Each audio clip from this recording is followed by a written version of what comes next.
sometimes you just have to deal with clients who are kind of dicks and don't treat your team right. And I've had an employee resign before because a client was particularly nasty to them. That's probably the worst day that could possibly happen, because you want to make it right. You want to do everything you can also to support your team. But like sometimes something bad happens. And like we have had to, over the years, just screen our clients a lot better too.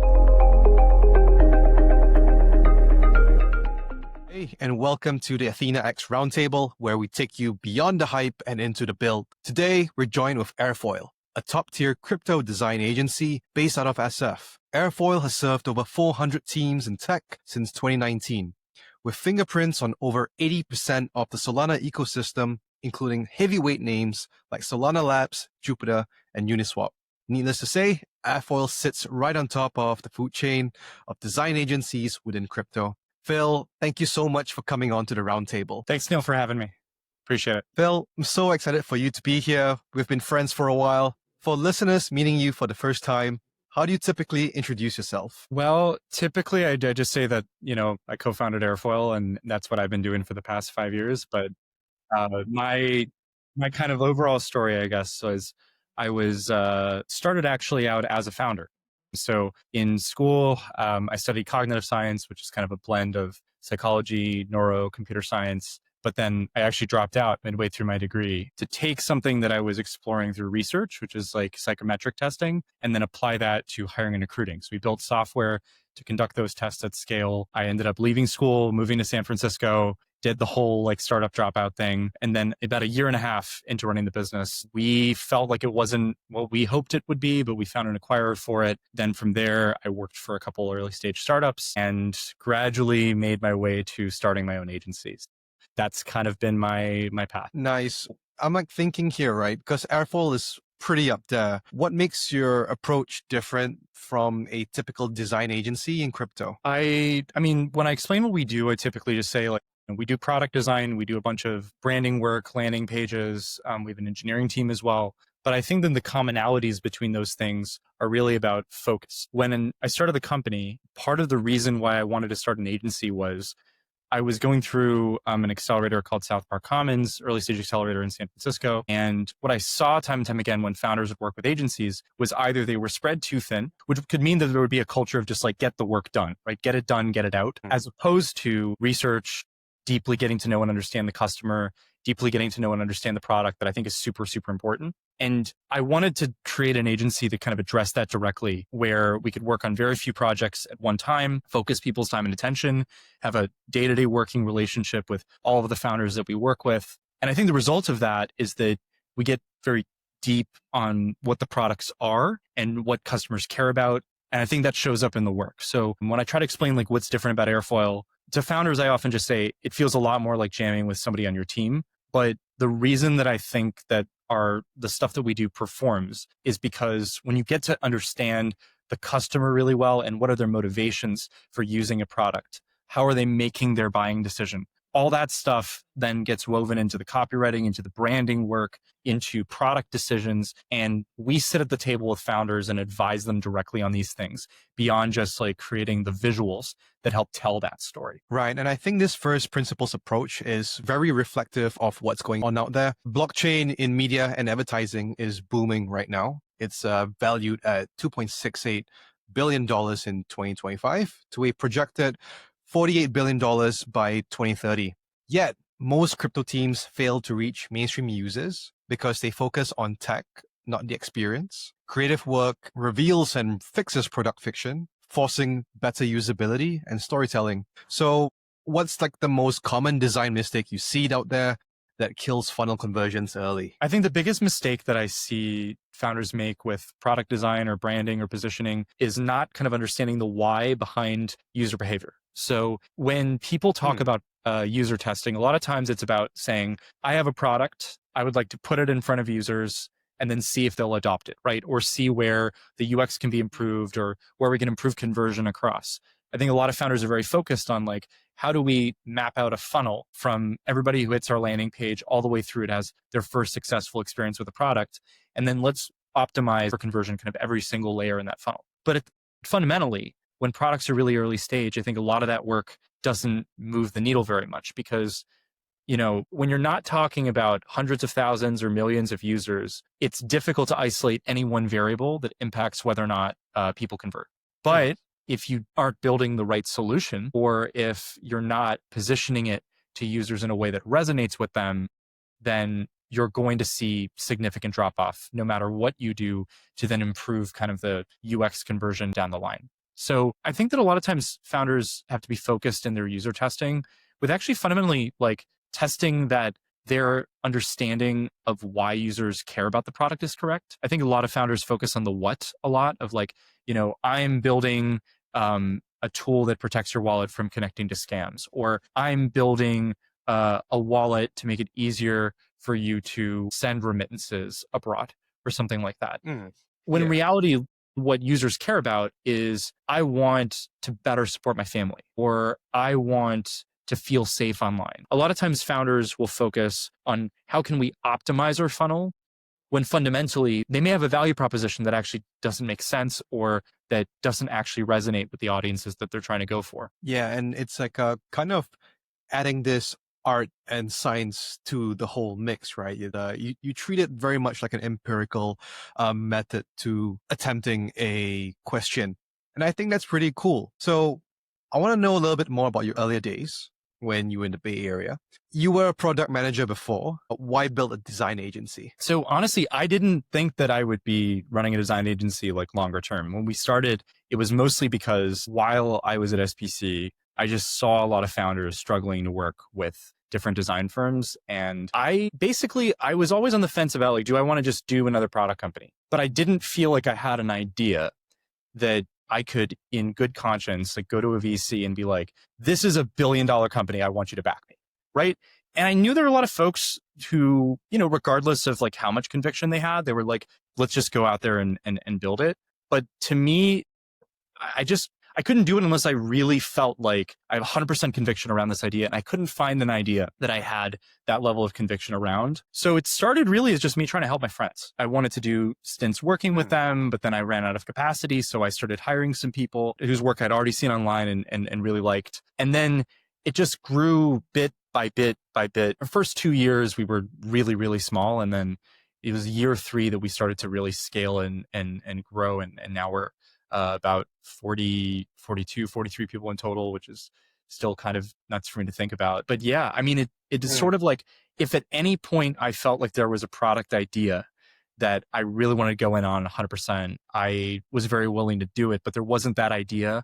But there were a lot of places where I felt I could add value to the companies that I was around. And then now that we've kind of reached this scale, the thing that motivates me the most is kind of the people management piece of it. It's like, I love that we can create this creative environment where people can come and explore and learn about different ideas and be at the cutting edge of new technologies. And I love crafting that and thinking about that as a design problem in and of itself. How many smaller companies did you do before you realized that, you know, like what you were doing was really something that a lot of companies had problems with? I think that it's when we crossed like our first 10 clients that I started to realize like, okay, we're able to get clients pretty, not easily, but it's like we had more demand, right, than we could supply. Right.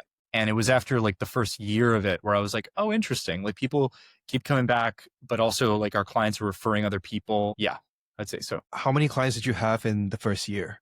8, 10, something like that. But in the first year, we were only like 4 people. So we were really small. And how many clients do you have today? Somewhere over 400. I don't. Yo, that's a really, really big jump, which I think which is really cool, right? Because yeah, you practically grew this. And how long did it take you to grow it to this size? I mean, it's taken us 5 years. So it's like, and that's cumulative, like across that time as well. Now I'm thinking, what did a bad day look like back then versus to what does a bad day look like now? I think that a bad day back then was either when we didn't have clients to work with. I remember I would literally just message everybody I knew and be like, hey, do you know anybody who's looking for like product design help or web design help or something like that, I would scrape job boards where I saw that there was an opening for product designer. And then I would say like, let me hop on a call with you and like convince you to work with us. So especially like during the pandemic, that was something that was really tricky. There was a lot of uncertainty, I think, among a lot of companies. And of course there was the competition of like, when I was just fully in SF, I could go have coffee with somebody in person and convince them that like they should work with us. But when I was literally for a while like staying in my parents' basement in like Cleveland, Ohio, all of a sudden you have to compete with everybody around the world that can do this stuff. And there's a ton of designers like everywhere in the world. So that was tricky. I would say the worst days though were where we were working on a project. And this is like more when we were in like medium stage, right? Like not the very beginning where I was involved in everything, but like the medium stage where you start to have a lot more employees that are taking on things independently. Sometimes you just have to deal with clients who are kind of dicks and don't treat your team right. And I've had an employee resign before because a client was particularly nasty to them. That's probably the worst day that could possibly happen because you want to make it right. You want to do everything you can also to support your team. But like sometimes something bad happens. And like we have had to over the years just screen our clients a lot better too, right? Find the folks who, rather than us trying to, as we were at the beginning, trying to convince people like, here's why design matters, right? Here's why we should work together, but try to find mutually beneficial relationships with clients who will push us, right? Who give us challenges to work on, who expect a lot of us, but also hold a fundamental respect for what designers do. Yeah. So I'd say the worst days along that path were kind of those days. I think these days, some days are just harder than others because either I have to do a lot of calls. I still do a ton of our sales calls at Airfoil because I like to talk directly to customers and understand, like, I want to understand their product, right? And ideally in a first call, start to ideate about like, what could we potentially do together and not just be like, here's the script of like, here's what Airfoil does and why you should work with us. There are some days where I'm up at 7 a.m. and I'm doing like calls from 7 to 9. And part of this is just like I'm in Singapore, right? So GMT +8, I've got to work with folks in PST and EST in the US. And then sometimes I'm up till midnight because I'm just on more calls. Those are probably the hardest days overall where it's like, you want to shut off, but you can't because like I've just got to work around kind of the time zone challenges. But I would say those are kind of the toughest days these days. Yeah. So managing the workloads from all around, because suddenly you are in this global industry and you have to take on calls from someone who is in UTC +8. And sometimes on a Tuesday, it's with someone who's at UTC -5. I think for most people and some people, it can be a challenge to really adapt to that. And I can also imagine that it's also just as difficult for the rest of your team. Let's talk about hiring. You mentioned that one of like the bad days, like having an employee resign. I think an agency is as good as its culture. And if you really want to scale it, you really need to have that right mix of product, people, and customers, right?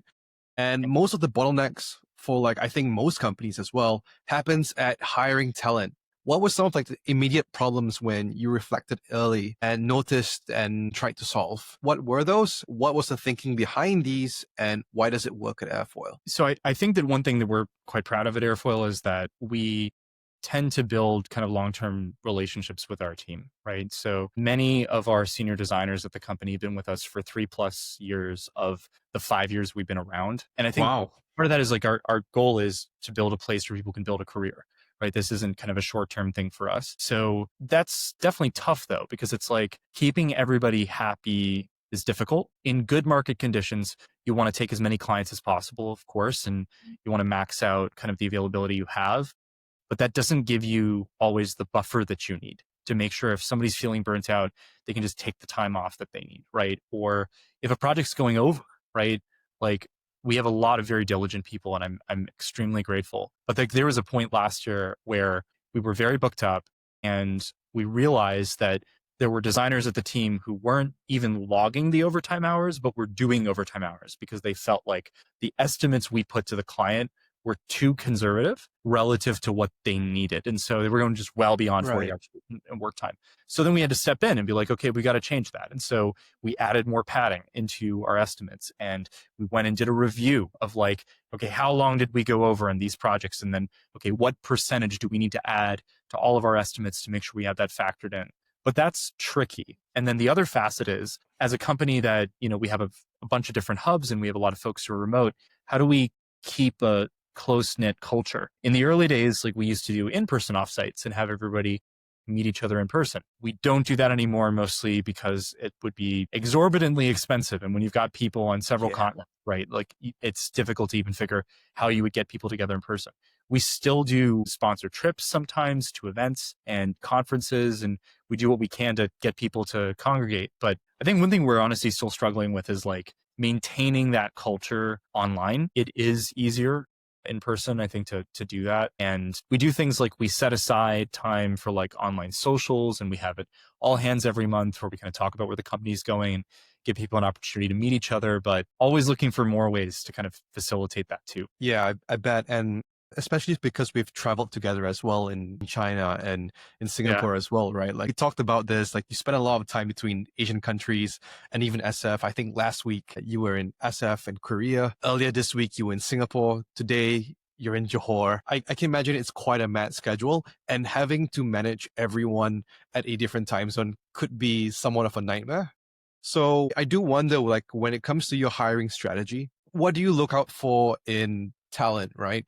Do you approach it from building it around the person, or do you fit the person into the culture? And at the same time, do you also factor in the geography of this person? Yeah. So we don't really think much about the geography piece, because as long as we can get a couple hours overlap with whatever time zones the clients are in, and mostly orienting around PST and EST, then that's generally good enough for us. And we're very upfront about that in the hiring process. We're like, you can set your own schedule, set your own hours, but you need to think about, will taking calls that overlap enough with that time zone be something that you're okay with, that kind of works with your work schedule? I think that hiring people around the world is really tricky. And when we started doing this a lot during the pandemic, I think it was kind of a common belief that as remote work grew, it would just be possible to hire anybody from anywhere at any time, right? Just have an objective process, as objective as you can, and hire from anywhere in the world, and just like hire the best person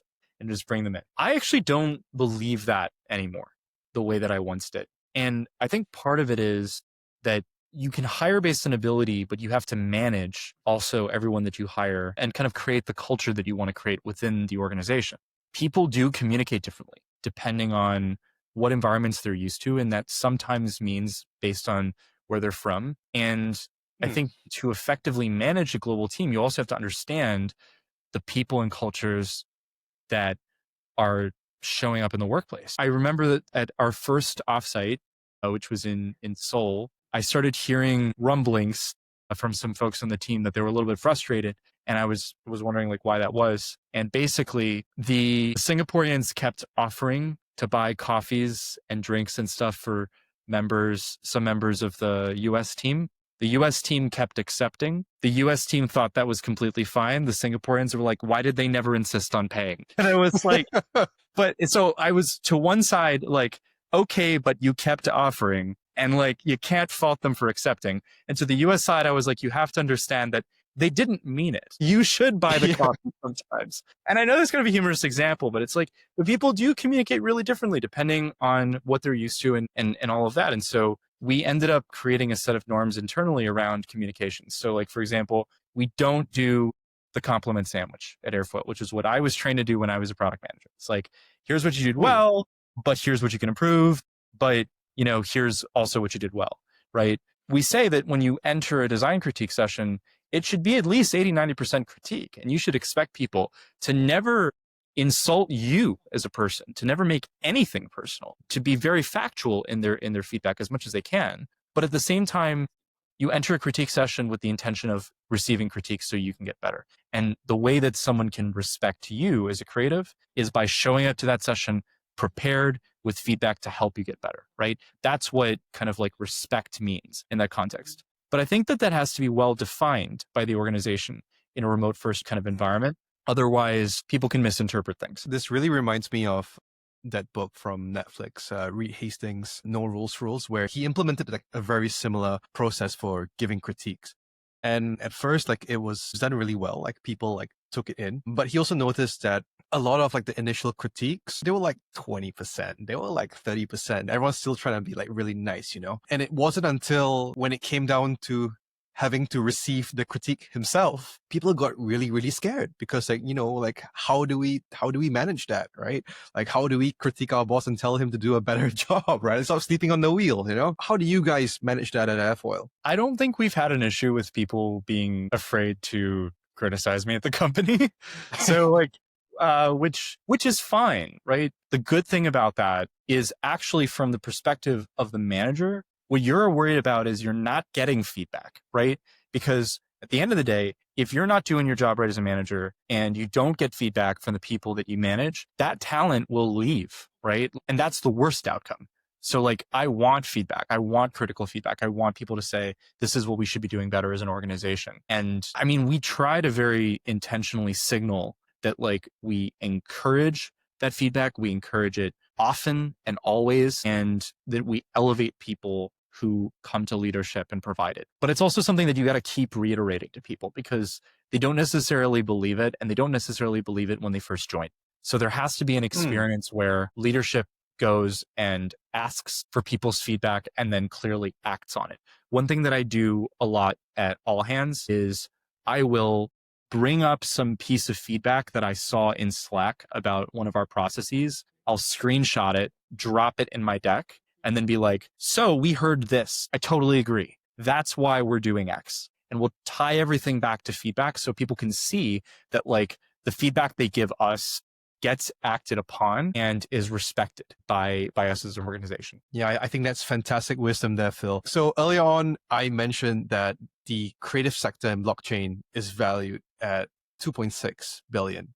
But when you compare it to crypto's 3.5 trillion market cap, that's not even 1%. And I think it's a big reflection of the current standards. And it's also like the reason why, you know, most founders think and treat design as just make it pretty yet. But at the same time, you know, like as someone who's been in that situation, I can't exactly blame them as well. Like a Web3 agency typically charges at the very minimum 10K a month for branding. And you as a founder or you as the manager, you're not really sure yourself of the outcome at the end, you know? So maybe perhaps it's not communicated well enough, but in your early days when you had to go out there and convince founders with these thoughts, how did you change their minds to look at it this way? Well, I will always remember one of the first conversations I had with a DeFi founder. I was trying to get to work with Airfoil, where he told me to my face, why do I need you guys? Curve looks like shit and people use it anyway. And I didn't really know how to refute that because agreed. I think that ultimately, like the reason that design matters for founders is that it can be the cheapest growth channel, right? For someone working on a product in the space. What do you mean design is a cheap growth channel? To me, it's about making sure that you build the right thing and that you tell the story properly. So build the right thing, right? Go out and talk to customers, validate that the problem you're solving is a real pain point for them before you go out there and spend a ton of money on engineering to go build it, right? And then spend a ton of money on marketing to go and like get it out there or, you know, pay KOLs or place ads or stuff like that. Doing the research work, talking to customers and evaluating whether or not the mission statement of your company is something that resonates with them is a way to avoid mistakes and make sure you're heading in the right path. I think simultaneously telling the story right, finding the why behind your product that can effectively pitch it correctly to people, making sure that it resonates with early adopters who then can organically kind of spread the product to more and more people. Every time that you have a diehard fan because you have a product experience or a pitch that resonates really effectively, you have someone who's going to go out and do free work for you to get that product to more people. And I would argue that like some of the most successful products that we've seen in crypto, if I were to just pull like Jupiter Exchange as an example, right, was the narrative that they were able to create. This idea of like, instead of it being like PvP, instead being PPP, player pump player, the cat kind of like mascot that they have, the kind of vibe that they created with the brand that they put together, like that stuff did way better for them than any sort of paid campaign or placement could ever do. So the investments that they made very early in that, I think had a lot of like good results. That's what I mean when I say it can be the cheapest thing you can invest in.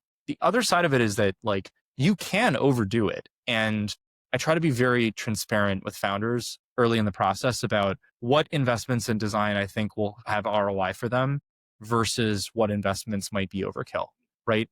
If somebody is working on a really early stage product and they come to us and say, I want Airfoil to do all my product design and then also all my branding and everything, but they don't really know what product features will work yet. A lot of times the feedback I'll give them is like, hey, why don't we work on the brand for now? And we'll very quickly put together some product design for you. But rather than keeping us in retainer, go ship the product and come back to us and let us know how it does. Because if we keep remaining involved throughout the entire thing, obviously that's more money that they have to spend. But if they don't really know what needs to go in the product yet, then like I don't want them to hire us to do it and then throw out what we did and have us redo it down the road, right? So we try to set founders up for success. There are a lot of founders that come to us first at the pre-seed stage, then come back to us at Series A.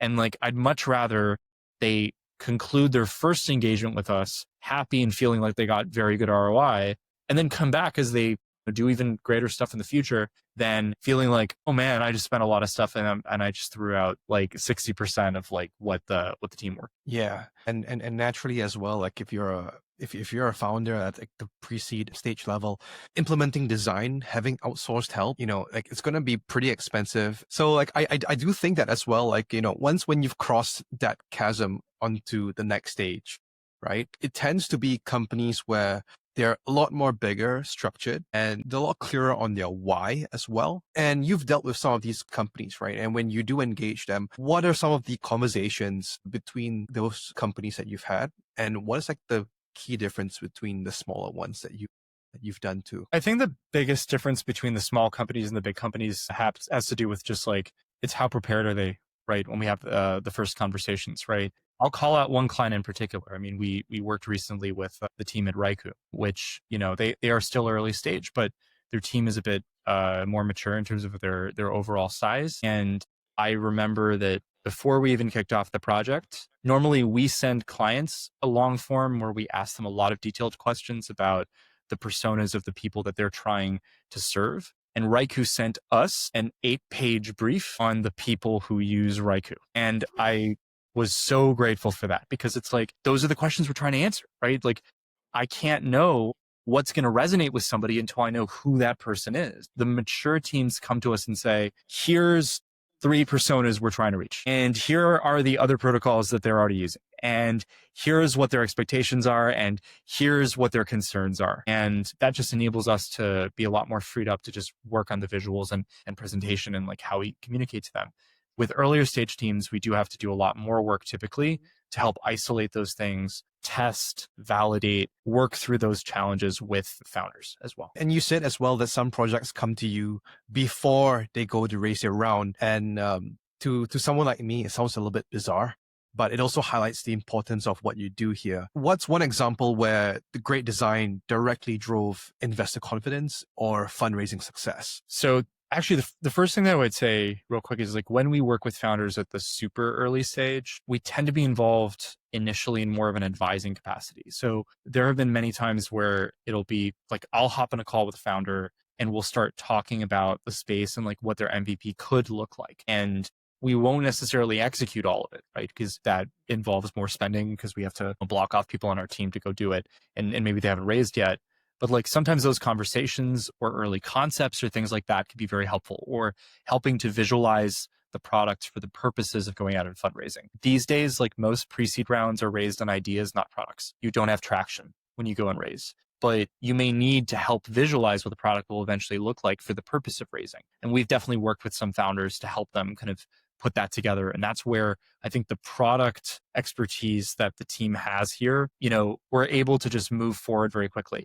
If I want to go work with a company building like a Web3 native CDN, well, we've worked with several before, right? So we can speak to some of the challenges that we faced. There's been a lot of products, bluntly, where we've worked on 4, 5, 6 different products in a given space. And then when we jump in and start working with a new founder in that space, we can say, here's some of what we've learned right across these other products that we've shipped in the past. So if I were to think about what's a product where I feel like design really moved the needle, I do think that Time.fun would be a good example of that. When they were making their migration from base to Solana, part of the reason they did that is, Cause has said this publicly, but it's like, he wanted to tap into the Solana community, but also he felt like the V1 of Time.fun was way too focused on tokens and on kind of like crypto. And he wanted the V2 to be a lot more kind of consumer, almost like Web2 native. Yeah. And, they called on us to kind of deliver that experience, deliver a great PWA experience as well. So people could use it on mobile easily. And that did affect adoption, right? I mean, they were able to, I don't forgot exactly by how much, but multiply the number of users on board really, really heavily. I think that our work there alongside their team did have something to do with that. Right. Let's make it practical, right? If I want to replicate something like Time.fun, I've got a 1 week sprint coming. What can I do with my team that was going to move the needle? Well, I think in 1 week it's difficult to move the needle super heavily on those things. But I think that the best thing to do actually is to understand where's the highest impact place that you can make an intervention, either by improving an interface or a flow or how products are positioned. A lot of times the landing page is the best thing to improve because it's your front door. If you can improve your top of funnel conversion, right, there's a lot of things you can do further down the funnel to make sure people are converting further. But if your top of funnel is bad, then no amount of tinkering with mid to bottom of funnel is really going to fix that. A lot of times in crypto, folks don't even have landing pages at all, right? And they just throw you directly into the application, which that drives me up a wall because it's like, unless you are so famous that everybody knows exactly what your product does. And even then, crypto is still a small audience. Like, I still think we should be building for the masses. You should not expect someone to go to a Git book to go read through documentation to figure out what your product does. And landing pages are effective because they help explain and provide that context. Even if you want to embed the core parts of your app on the landing page itself, then use like Uniswap as a guide, right? The top of the page is the swap mechanism because that's what a lot of people are there for. But then you scroll further down the page and it becomes a landing page again. And it explains, here's what Uniswap is, here's how many people use it, here's why it's trustworthy. That's, lacking from a lot of products in the space. And I think if you got 1 week, right, the best thing to do is rather than trying to, copy the complex UX of like a really broad application, the best thing to do is make sure people understand why the product makes their life better clearly. And I think once people get that, they'll put up with a UX that isn't perfect. They'll put up with a UI that's a bit janky if they align with the why behind the product itself. They'll put up with curve, I guess, in this case. People did for a long time. So let's fast forward to, something a little bit more modern. Let's talk about AI, right? So design super disrupted by AI right now. In fact, AI is disrupting everything on my timeline, right? I'm on Instagram, I'm scrolling, and I see the digital marketing gurus evolving to selling me $99 courses on how to prompt with Sora. So now, I think with creatives, right? Like professionals in the space, how are you implementing AI in your workflows?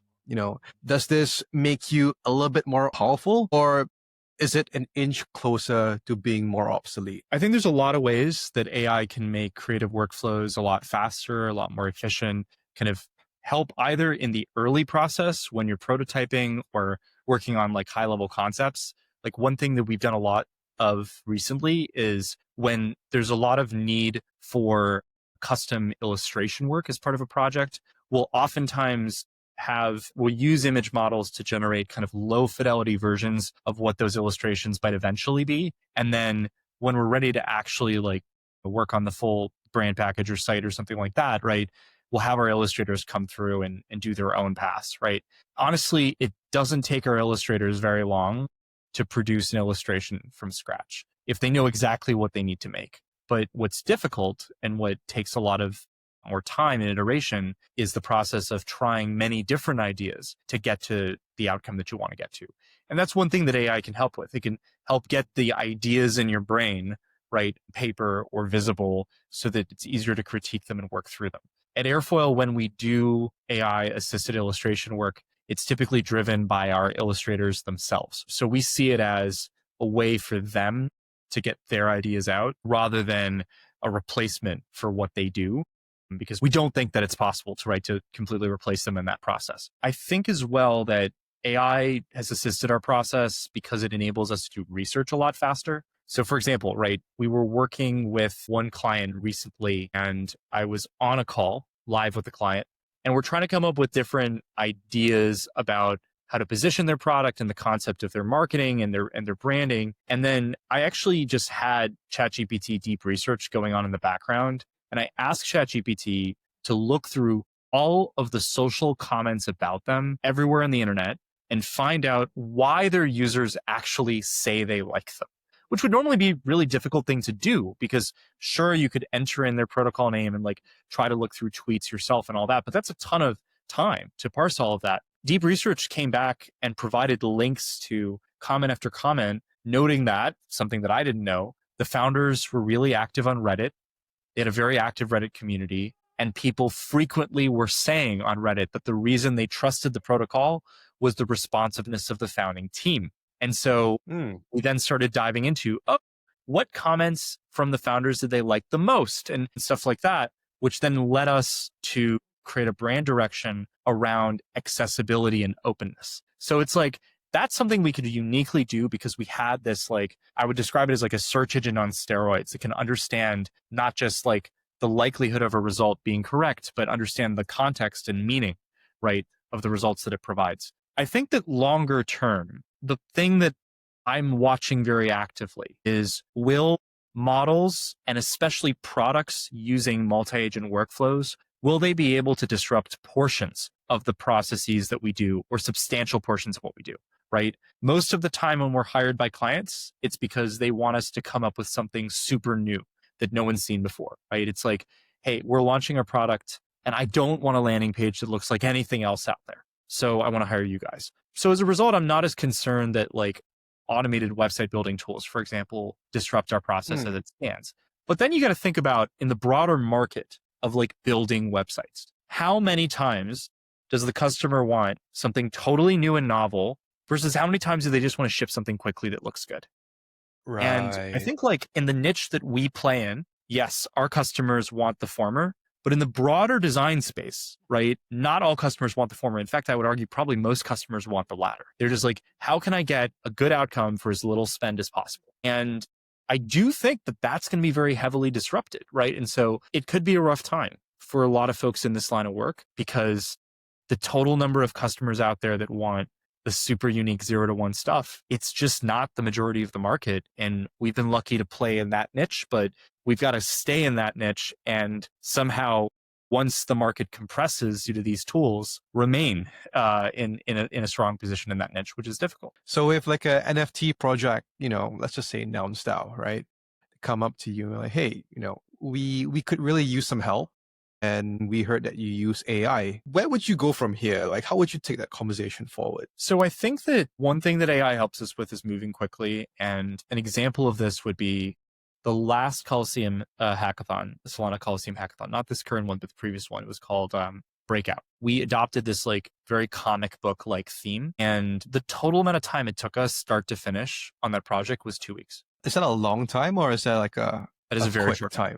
So if I was going to work with a founder on a brand new landing page and website, that typically takes us 6 weeks. And to do such an illustration heavy site takes a long time because it's just per illustration, I would normally budget about, let's say 12 to 16 hours. And when you've got a site that I think the Breakout site has something 30 unique illustrations on it, you could imagine that would be hundreds of work hours. And we were able to compress concept, brand, full design, illustration, and build time on the site to about 2 weeks. That was very much because of AI, using AI at every turn along that process to make that a lot faster. So I do think AI can help there. But I think also for nouns specifically, there are some ideas that I could think of ways to use AI more creatively. I was at a place called Bang Bang Zine, which is inside of GMBB in Kuala Lumpur, which is a fantastic arts mall. It's this 8-floor building that just has independent artists and studios inside of it, right in Bukit Bintang in the city center. And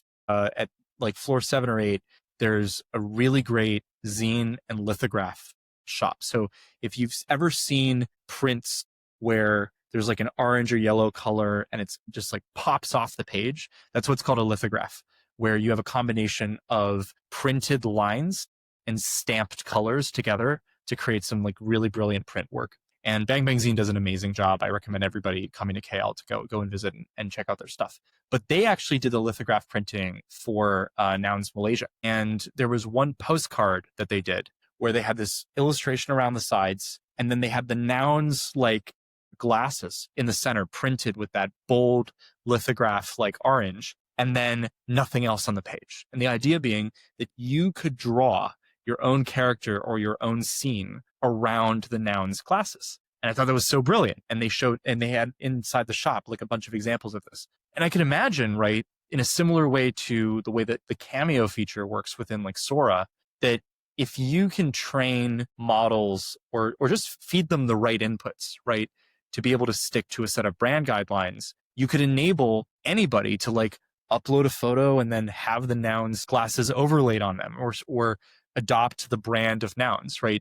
I think AI does enable people to create these flexible brand systems that then the community can easily remix and recreate. That's a cool application of AI that I think like Nouns could do more of. And it's not that it's something that like you couldn't do before, right? I think like Nouns Malaysia did something like this without AI and in a very 2D and like physical context. Why not use AI tools as well to be able to take that same approach and apply it in all these different ways? So we've got AI, we've talked about AI, we've talked about teams. What's next for Airfoil in 2025? Oh, man, what's next for us? You know, it's always tricky when I get this question because like there's so many things that are just happening every day on the ground that sometimes taking a step back and being like, where do we really want to be? Especially as an agency is like, it's tricky. It's on one hand, it's my job. So it's like the thing that I have to do, but it's also when you're still very involved in the day-to-day, it's difficult to visualize that. I think that there's a lot of ways that I want us to be able to do more varied creative work and really be that haven for creative talents, which has like always been our mission. So we started getting into merchandise earlier this year.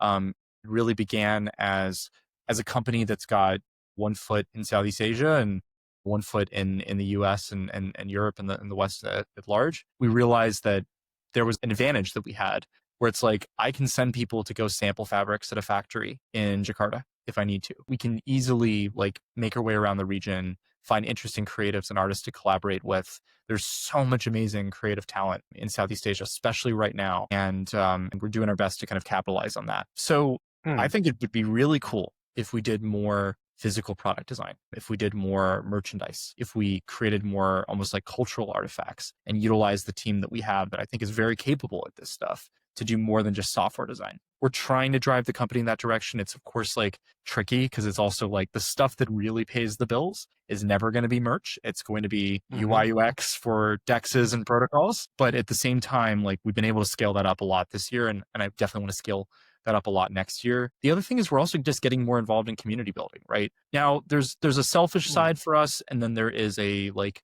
mission-driven side for us. The selfish side is that recruiting is hard. And in order to reach design talent and convince them that they should come work for Airfoil, there have been candidates that we have worked on for 6+ months to get them to work here, where I have shown up in person and like had coffees and dinners and been like, please come and work for us. Like we really want you on the team.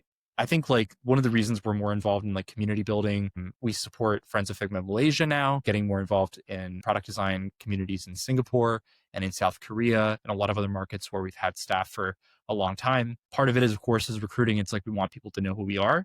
But part of it also is in all of the places where we have longtime existing staff, we want to do our best to grow the design communities there and give back. And if one aspect of running this business is that we can help more creatives get noticed, earn a great living, like doing the stuff that they love, like that's stuff that motivates both Min and I really heavily. So I think next year, as a company, we're able to do more non-software products and projects that are creatively really fulfilling and interesting. And we're able to do more to give back to the communities that have given us like some of the best folks that we get to work with every day. Those are kind of dual priorities for us. Yeah, and I think those are very noble missions and also very exciting with what you can come up with. Where can listeners come and follow your journey or get involved with you? I think probably the best thing is following us on X. I use the same username everywhere. My name's just like @Hedayatnia on X.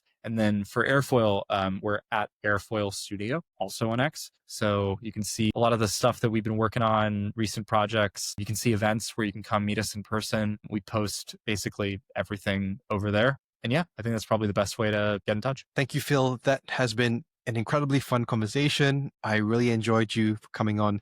Thank you for being on the roundtable today. No worries. Appreciate it, man.